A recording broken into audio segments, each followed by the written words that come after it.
The first thing my daughter said when she walked into that meeting room was loud enough for the lawyer to stop mid-sentence. Dad hasn't contributed anything meaningful to this family in years. He's just a burden we've been carrying. You could hear the ventilation system humming after that. The paralegal stopped typing. My son-in-law looked down at his notepad. Even the fluorescent lights seemed to go quieter somehow. I remember looking at my daughter Sylvia for a long moment. 41 years old, hair pulled back the way her mother used to wear it, sitting across from me in a gray blazer I didn't recognize. She wouldn't meet my eyes after she said it. Then I looked at the lawyer. He'd been reaching for his pen when I said his name. "Stuart," I said quietly. "It's been a while." The pen stopped halfway to the paper. He squinted at me first, the way people do when they're sure their mind is playing tricks. Then the color drained out of his face entirely. He sat back slowly in his chair, both hands flat on the table. "My God," he said, "Ray Kowalski." Sylvia's husband, a sharp-faced man named Todd, who worked in commercial real estate and always seemed to be wearing a tie slightly too expensive for the occasion, looked from Stuart to me with visible confusion. He'd spent the last 30 minutes painting me as a confused old man who couldn't manage his own affairs. He'd been enjoying himself up until that moment. Now his expression changed. Stuart Aldridge kept staring at me like I was someone he thought he'd never see again. And honestly, maybe that wasn't far off, because the man sitting in that meeting room wasn't the same firefighter who'd pulled him out of a collapsed building on Hastings Street 22 years earlier. That man had stronger lungs. That man didn't wake up at 3 in the morning with his heart pounding over nothing. That man still believed that coming home from a bad call meant life would eventually level out again. Stuart cleared his throat. "I'd like to take a short break before we continue," he said quietly. Sylvia looked confused. That was new. She'd walked in that morning with the certainty of someone who had already decided how things were going to go. And I just sat there with my hands folded on the table, feeling every one of my 67 years settle into my shoulders. That was the moment my daughter realized she didn't actually know her father. But to explain how we got to that meeting room, I have to back up a little. I grew up in Sudbury, Ontario, in a neighborhood where most of the fathers worked in the mines or the smelter. My dad worked at Inco for 31 years. My uncle was a paramedic. By the time I finished high school, going into some kind of public service felt less like a career choice and more like the only direction that made sense. I joined the Vancouver Fire Department in 1981, spent 28 years on the job, most of it out of a station on the east side. I rarely talked about what I saw. Men from my generation were taught to carry things quietly, especially the ugly things. My wife, Carol, used to love that about me once. We met in 1985 at a Canada Day barbecue in New Westminster at a mutual friend's place. She laughed at a terrible joke I made about burnt hamburgers. And I remember thinking she had the kind of laugh that made a room feel warmer. She didn't care that I drove a secondhand Silverado with a crack in the dashboard. She didn't care that I had calluses on my hands and showed up to her sister's dinner party still smelling faintly of smoke because I'd come straight from a shift. She said she felt safe around me, and for a long time, we were genuinely happy. Not the glossy kind of happy you see in advertisements. The real kind. Property taxes and Sunday pancakes, and folding laundry while watching hockey night in Canada. Raising Sylvia and her brother, Owen, in a small house near Burnaby Mountain, with a backyard big enough for a vegetable garden, Carol was always more optimistic about than the growing season allowed. But life changes people slowly enough that you don't notice it happening until you're already well past the point where it matters. After I retired, things got harder for me. The nightmares didn't stop the way I expected them to. Crowded shopping malls started making my chest tighten. Some mornings I'd sit in my truck outside the Canadian Tire for 20 minutes trying to talk myself into going inside. Carol thought I'd become distant. The truth was I was exhausted in a way I didn't have words for. Exhausted in places sleep couldn't reach. Men from my generation weren't taught how to explain that to the people they loved. So I stayed quiet instead. And silence can hollow out a marriage just as surely as anything else. Sylvia began pulling away from me around the time she married Todd. He came from a different kind of family. His father was a corporate lawyer in North Vancouver. His mother sat on 3 charity boards. They had a place in the Okanagan and took 2 vacations a year to somewhere warm. Next to them, I think Sylvia started feeling self-conscious about where she came from. A retired firefighter father who drove an old truck and spent his Tuesdays volunteering at the Legion Hall. Things got worse after Carol passed. That was 4 years ago now, pancreatic cancer, 7 weeks from diagnosis to the end. The house became very quiet after that. Sylvia began stepping in on financial matters, first gently, then less so. She suggested I was struggling to manage things. She wasn't entirely wrong. Grief does that to you. But struggling and incapable are 2 different things, and somewhere along the way she stopped being able to tell them apart. Last spring, she told me she thought I should consider signing over power of attorney, over coffee at her kitchen table, like we were discussing the weather. I said I'd think about it. That was how we ended up in that meeting room, at a law office in downtown Vancouver, with a mediator present, and Todd sitting there with a manila folder, and a very specific idea of how the afternoon was supposed to go. The plan, as far as I understood it, involved me agreeing to transfer management of my finances and eventually the house to a family trust that Todd and Sylvia would oversee, Carol's life insurance, my pension from the city, the cabin near Powell River that her parents had left to us when they passed. And while I'd been willing to have a conversation about some of it, I hadn't been willing to agree to all of it, especially not the cabin. That was why we had a lawyer involved. What I hadn't expected was that the lawyer would be Stuart Aldridge. During the break, Stuart walked with me down a narrow hallway to a small kitchen area at the end of the floor. He poured 2 cups of coffee without asking whether I wanted one and handed me mine before leaning against the counter. He looked at me for a long moment without speaking. Then he shook his head slowly. "I thought about you a lot over the years," he said. "I tried to find out what happened to you after you retired. That surprised me." "You did? You disappeared. One of the guys at the station told me you'd moved to the island for a while, for a year or so. Then I came back. Carol wanted to be closer to Sylvia after the kids were born." Stuart nodded. He wrapped both hands around his coffee mug. "Do you remember that night?" "Every time I smell drywall," I said. And just like that, my mind went back to February of 2003.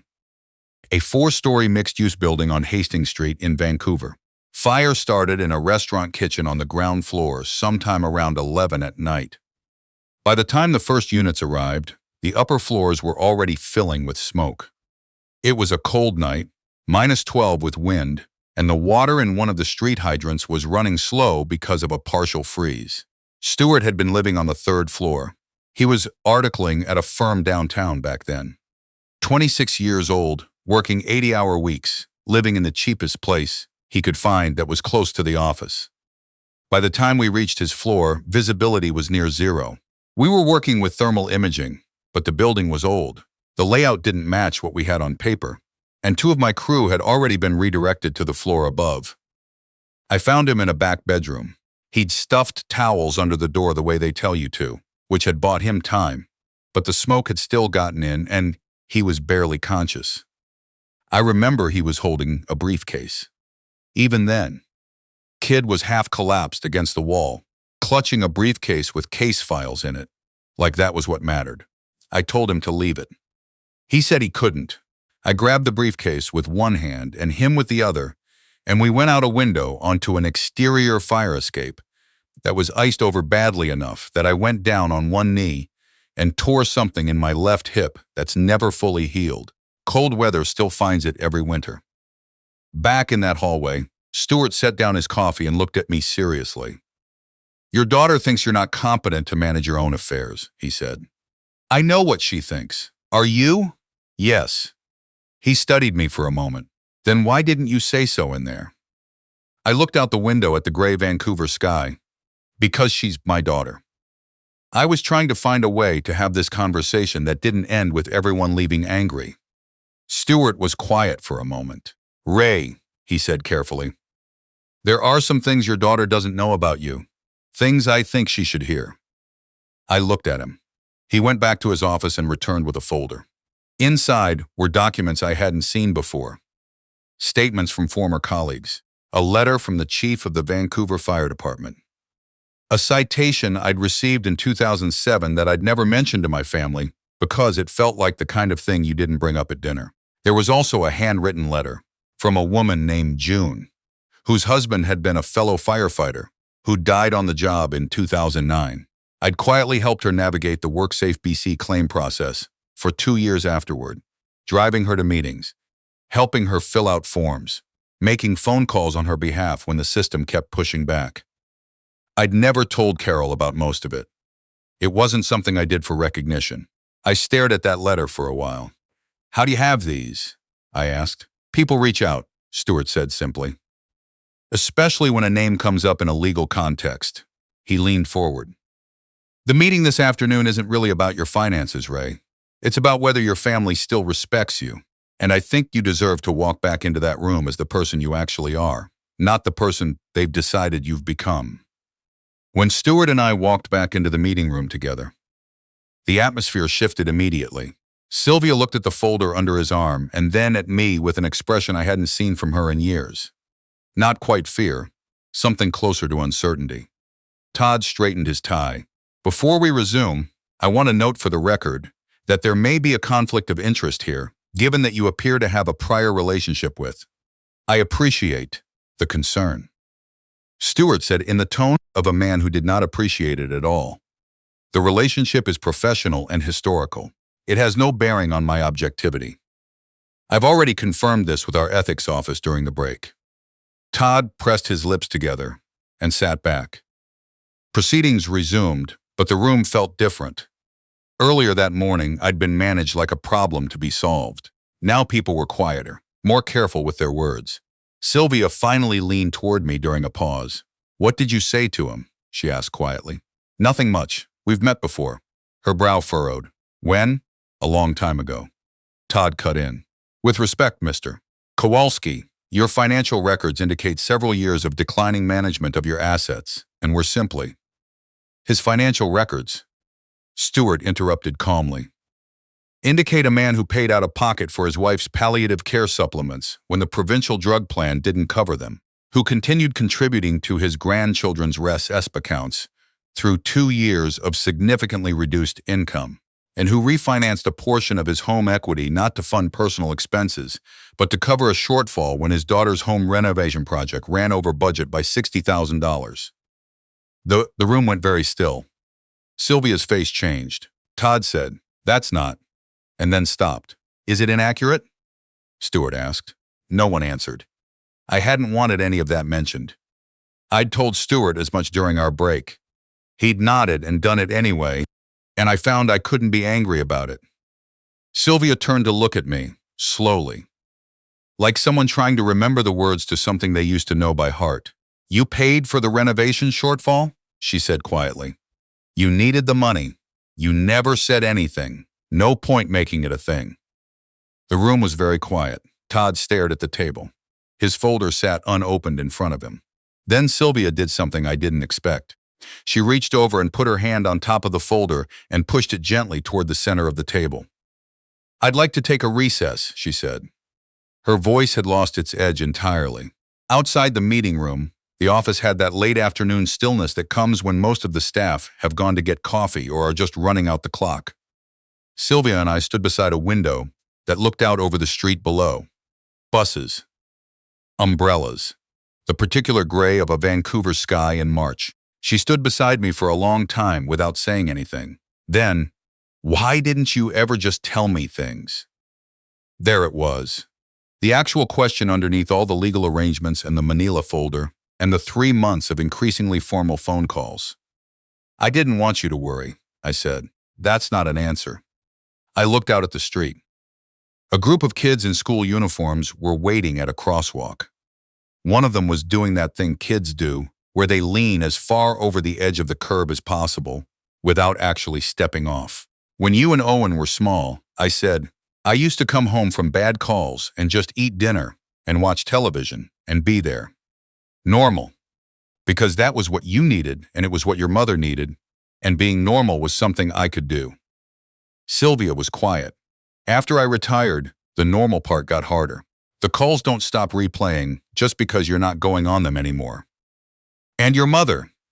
I stopped for a moment. Your mother understood without me having to explain it. She knew when to talk and when to just sit beside me. After she was gone, I didn't know how to ask anyone else for that. Sylvia looked down at the carpet.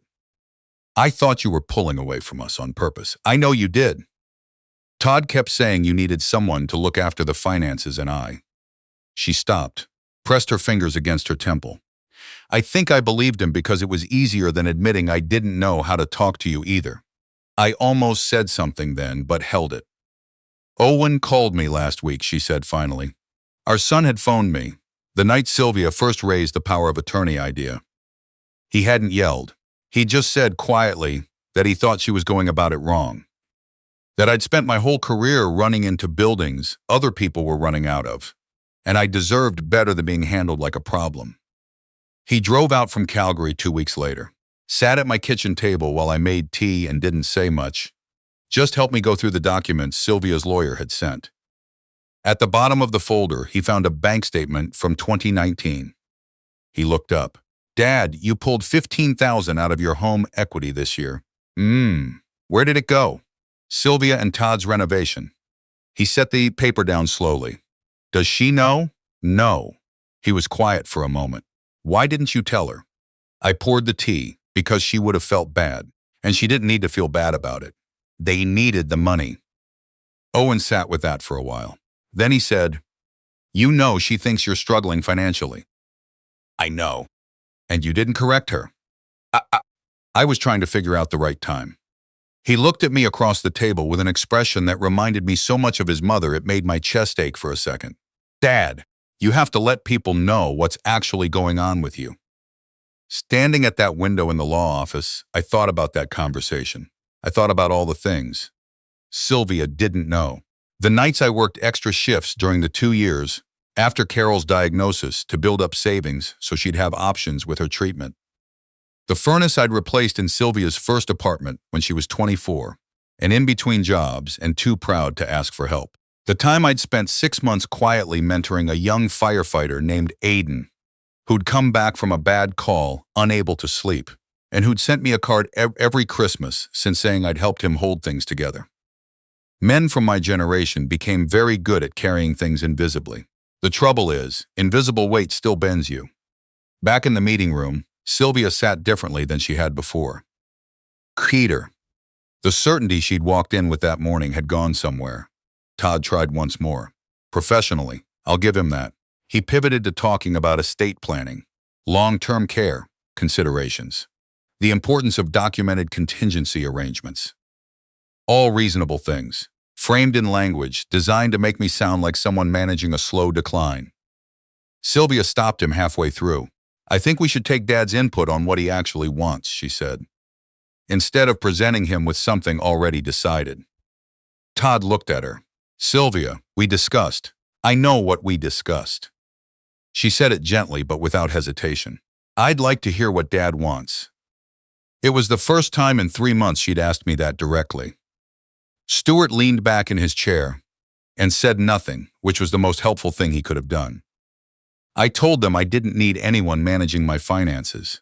I told them I'd be willing to document my wishes regarding the house and the cabin so that nobody had to sort it out later. I told them the cabin near Powell River was not part of any arrangement because Carol's parents had given it to us, and I intended to leave it to Owen and Sylvia equally when I was gone. But until then, it was mine, and I'd be spending August there the same as I had for the past 30 years. Nobody argued. After the meeting ended, Sylvia and I walked out to the elevator together without Todd, who had stayed behind to gather his folder and apparently his composure. The elevator doors closed and we stood there in the quiet of it. I found something when I was going through Mum's things last year, Sylvia said. I waited. A box of your old department stuff. Commendations. Letters.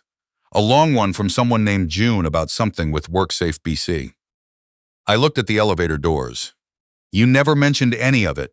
It wasn't the kind of thing you mentioned. She was quiet for a moment. Then, there was a picture of you and Mum at what looked like some sort of departmental dinner. You were both laughing at something. I don't think I'd ever seen that photo before. The elevator opened. We walked out into the lobby without speaking. Outside, the rain had started again. Vancouver in March. The streets smelled like wet cedar and exhaust, that particular combination that I've always found oddly comforting. Sylvia stopped beside her car. I've been talking to Todd so much about what was practical, she said. I think I stopped thinking about what was actually true. I stood there in the rain without an umbrella, which at 67 I still refuse to carry, because it feels like surrendering to something. You don't have to agree with how I handled things, I said, but I need you to trust that I handled them. She wiped the rain off her face. I do, she said quietly. I think I just forgot for a while. That honesty cost her something. I could hear it. Your mother used to say the same thing when I'd gone too far into my own head. She had a way of just showing up with tea and sitting there until I came back to the surface. Sylvia laughed slightly, and it sounded enough like Carol that I had to look away for a second. She never told me she did that, Sylvia said. No. She wouldn't have. She didn't do it for credit. We stood there in the rain a little longer than made sense. Then she said, Owen told me I owed you an apology. Owen talks too much, she smiled. It was the first real smile I'd seen from her in months. He said you'd say that too. A few weeks later, on a Tuesday afternoon, I was helping with intake paperwork at the Legion when the door opened and Sylvia walked in. She was carrying a bag from Tim Hortons, 4 large coffees and a box of Timbits. The room noticed. Old Hank, who'd been a naval officer and held grudges the way some people collect stamps, looked at her, looked at me, and then pointed at an empty table without saying a word. She sat down. She started coming on Tuesdays after that. At first, she just answered phones and helped with the coffee. Then she started helping older veterans fill out Veterans Affairs Canada forms, which are complicated enough that even people who've been doing them for years sometimes need a second pair of eyes. She was patient with it, more patient than I expected.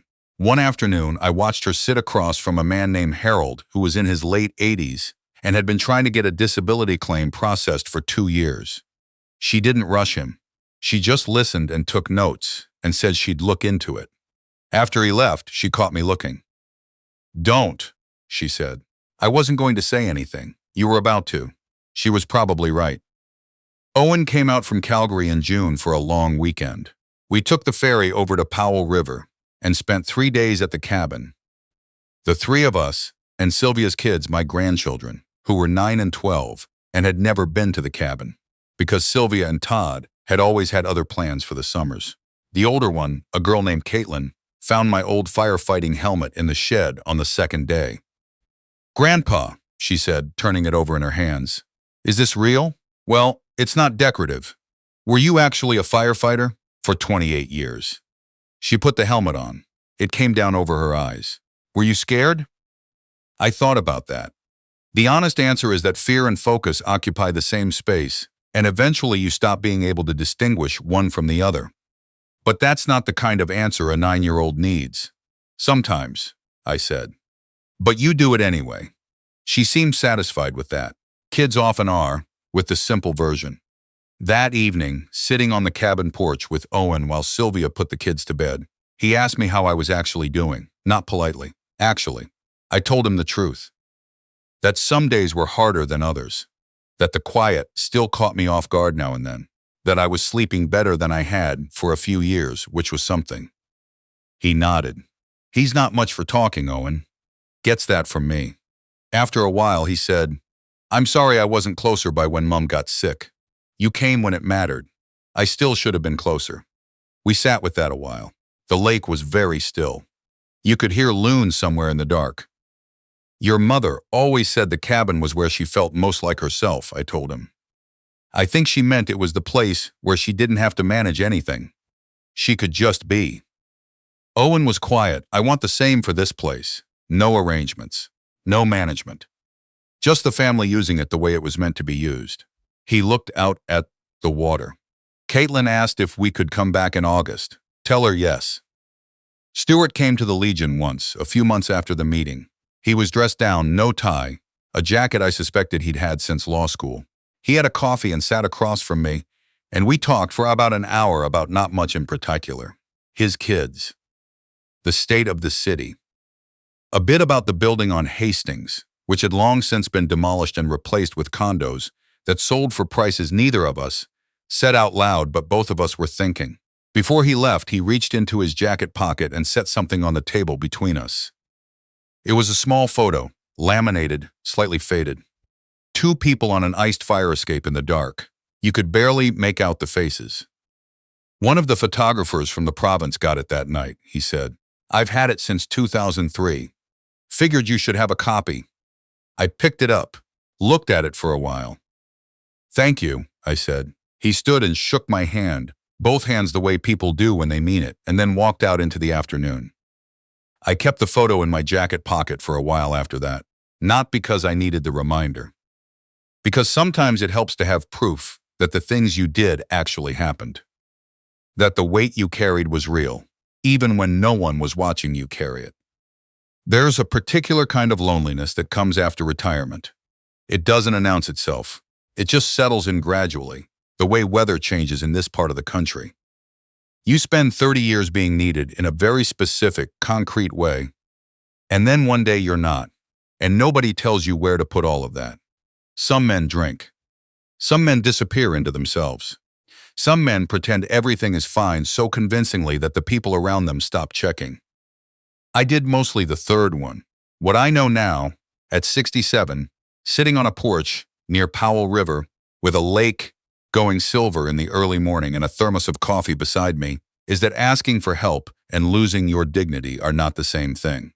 I spent a long time believing they were. Carol understood that before I did. She was smarter than me about most things, which is probably why I married her. Sylvia is learning it now, in her own time, in her own way. I can see it in how she sits with the older veterans on Tuesdays. How she stopped trying to solve every problem in the first 5 minutes and started just listening instead. Her mother would have recognized that shift and said nothing about it and just quietly been proud. I'm trying to do the same.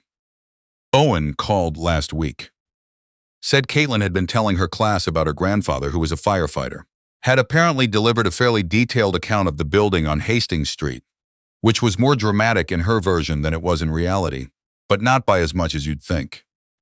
Her teacher had sent a note home asking if her grandfather would consider coming to talk to the class.